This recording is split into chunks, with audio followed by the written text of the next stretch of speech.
কলেজে ভর্তি হতে গিয়ে ভুল তথ্য দিল অনেক পরীক্ষার্থী, এই অনেক পড়ুয়া। তার ফলে তাদের ফর্ম বা অ্যাডমিশন পুরোপুরি বাতিল করলো। সেন্ট্রালাইজ অ্যাডমিশন পোর্টালের তরফ থেকে বাতিল না হলেও বাতিল করলো ভেরিফিকেশানে শিক্ষক শিক্ষিকারা কলেজের মধ্যে। ভুল রেজাল্টের ভুল নম্বর দিয়েছে অনেকে। তোমরা এই ভুলটা করেছো কিনা আজকের এই ভিডিও থেকে একটু মিলিয়ে নাও এবং 8 তারিখ ফর্ম ফিল আপ। আজকে একটা গুরুত্বপূর্ণ ইনফরমেশন তোমাদের দেখাবো। সেন্ট্রালাইজ অ্যাডমিশন পোর্টালে যে ফর্মটা রয়েছে, অবশ্যই সেই ফর্মটা গিয়ে তোমরা সবার প্রথমে চেক করো ভেরিফিকেশন করার আগে। আর যাদের ভেরিফিকেশন সাকসেসফুল হয়েছে তাদেরকে অত্যন্ত শুভেচ্ছা জানাচ্ছি আমাদের চ্যানেলের পক্ষ থেকে এবং আমার নিজস্ব পক্ষ থেকে তোমাদের শুভেচ্ছা জানাচ্ছি। তোমরা আগামী দিনে ভালো করে কলেজ করো।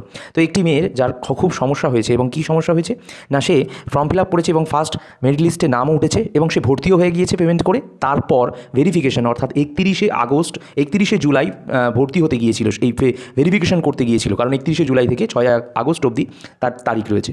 তার ফর্মটা তোমরা দেখতে পাচ্ছ স্ক্রিনে, কিছুটা ব্লার করা রয়েছে। তার কারণ হলো তার ইউটিউবের রুলস অনুযায়ী তো আমি দেখাতে পারবো না তার ডিটেলসটা। তো সে এইচএসের মার্কশিট যখন আপলোড করেছে, তোমাদের আমি দেখাতে চাই সে এখানে কী দিয়েছে, ভালো করে তোমরা লক্ষ্য করো। এটা কি তোমাদেরও ভুল হয়েছে? যদি ভুল হয়ে থাকে তাহলে ঠিক করবে 8 তারিখে।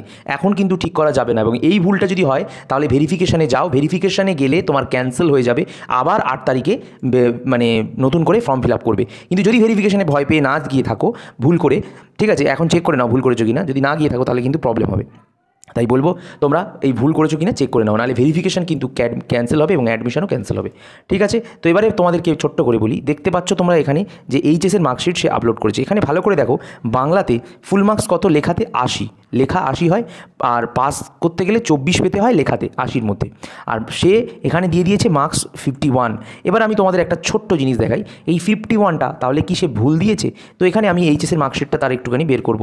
ঠিক আছে, তো মার্কশিটটা বের করলে এখানে সম্পূর্ণ দেখতে পাবে এইচএসের এটা মার্কশিট। এখানে বাংলাতে সে পেয়েছে কিন্তু 51। তাহলে এবার বলবে দাদা তাহলে ভুলটা কিসের? ভুলটা হচ্ছে এটা, তোমাদের 80তে লিখিত পরীক্ষা, 20তে প্রজেক্ট বা প্র্যাকটিক্যাল, এবং 80তে 24 পেতে হবে পাস করতে গেলে, 20তে 6 পেতে হবে। তো 80তে এই মেয়েটি লিখিতভাবে 32 পেয়েছে ও প্রজেক্টে 19 পেয়েছে। তো যে ফর্ম ফিল আপ করেছে সাইবার ক্যাফের দাদা বা যে কেউ, সে কিন্তু কী করেছে যে বাংলাতে 80তে লিখিততে সে একেবারে 51 বসিয়ে দিয়েছে, কিন্তু সেই লিখিত পরীক্ষায় তাকে 32 দিতে হতো, তার জায়গায় সেই 51 করে দিয়েছে। তো সেই ক্ষেত্রে দাঁড়িয়ে আমরা আমাদের বিশেষজ্ঞকে ফোন করেছিলাম। তিনি কি বলেছে আজকের এই ভিডিওতে শোনাবো, কোথায় ভুলটা হয়েছে। ঠিক আছে, এবং আমাদের স্বনামধন্য ইউটিউব চ্যানেলের দাদা প্রীতম বায়োলজি বায়োসলিউশন দাদাকেও ফোন করেছিলাম। সেও একই কথাই বলেছে যে নম্বর বেশি বসানো হয়েছে, সেটাও দেখাবো। তার আগে তোমাদের বলি, ইংলিশে 80তে কত পেয়েছে? 80তে পেয়েছে 39, এবং প্রজেক্টে 20তে পেয়েছে 19। ঠিক আছে, এবার দেখে নাও ভালো করে, ইংলিশে 80-র মধ্যে 39 পেয়েছে, কিন্তু যখন তার ফর্মটা খুলেছি আমি, তখন সেখানে ফর্ম ফিল আপের জায়গায় দেখছি তাকে ইংলিশে 80-র মধ্যে এখানে 58 বসিয়ে দিয়েছে। ঠিক আছে, টোটাল মার্কসটা বসিয়ে দিয়েছে ভুল করে। সেইখানেই হচ্ছে সবথেকে বড় প্রবলেম।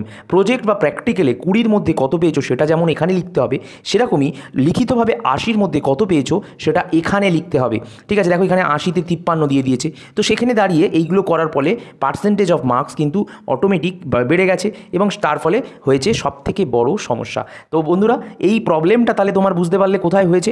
তো এই প্রবলেমটা যদি মাধ্যমিকের রেজাল্টে হয়ে থাকে, কিংবা উচ্চ মাধ্যমিকের রেজাল্ট তুমি ভুল দিয়েছো, উচ্চ মাধ্যমিক দুটো ক্ষেত্রেই যদি এরকম ভুল করে থাকো, ঠিক আছে, মাধ্যমিকের ক্ষেত্রেও কিন্তু সে ভুল করেছে কিনা একবার জাস্ট চেক করে তোমাদের দেখাচ্ছি। দেখো, বাংলাতে 100তে পরীক্ষা হয় টোটাল, এবং তার মধ্যে 90 নম্বরে লিখিত থাকে, এবং এদের স্কুলে কি হয়েছে, এদের স্কুলে না টোটাল 100তেই পরীক্ষা হয়েছে, প্রজেক্ট বা প্র্যাকটিক্যালের কোনো বালাই ছিল না। তো সেখানে দাঁড়িয়ে প্রজেক্ট বা প্র্যাকটিক্যালের কোনো বালাই না থাকলেও স্কুলের সাথে একবার কথা বলে নিতে হবে। অনেক স্কুল কী করে, তার রেজাল্টে 90 নম্বরে লিখিত আর 10-এ 10 দিয়ে দেয়, সেটা একবার চেক করে নিতে হবে তোমাকে। আচ্ছা, যদি ধরি আমি 100তেই পরীক্ষা হয়, কোনো স্কুলে প্রজেক্ট না থাকে, 10 নম্বর এমনিতেই দিয়ে দেয়, তাহলে সেক্ষেত্রে 100-র মধ্যে 25 হচ্ছে পাস মার্কস মাধ্যমিকে, এবং 100-র মধ্যে সে টোটাল 40 এখানে দিয়েছে মার্কস অবটেন সে পেয়েছে। তাহলে আমরা একবার জাস্ট মাধ্যমিকের মার্কশিট, এমপি মার্কশিটটা চেক করবো।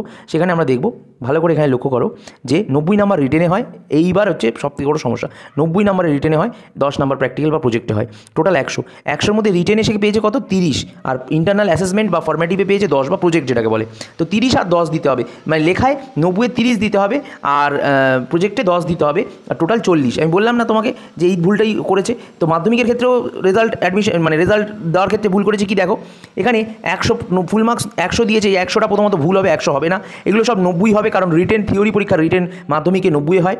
আর এখানে পাস মার্কস 25 ঠিক আছে, বাট মার্কস অফ 10 এখানে 100তে যেটা পেয়েছে সেটা না দিয়ে যেগুলো টোটাল পেয়েছে সেটা দিয়ে দিয়েছে, বাট রিটেনে লিখিতভাবে কত পেয়েছে সেটা কিন্তু এখানে দেয়নি। আর এই প্রজেক্ট প্র্যাকটিক্যালের থেকে এখানে দেখো, প্রজেক্ট প্র্যাকটিক্যালে প্রত্যেকটাতে কী করেছে, প্রজেক্ট প্র্যাকটিক্যালেতেও সে কী ভুল করেছে ভালো করে একবার চেক করে দেখো, সেখানেও কিন্তু এই যে লিখিতভাবে পেয়েছে সেটা দিয়ে দিয়েছে।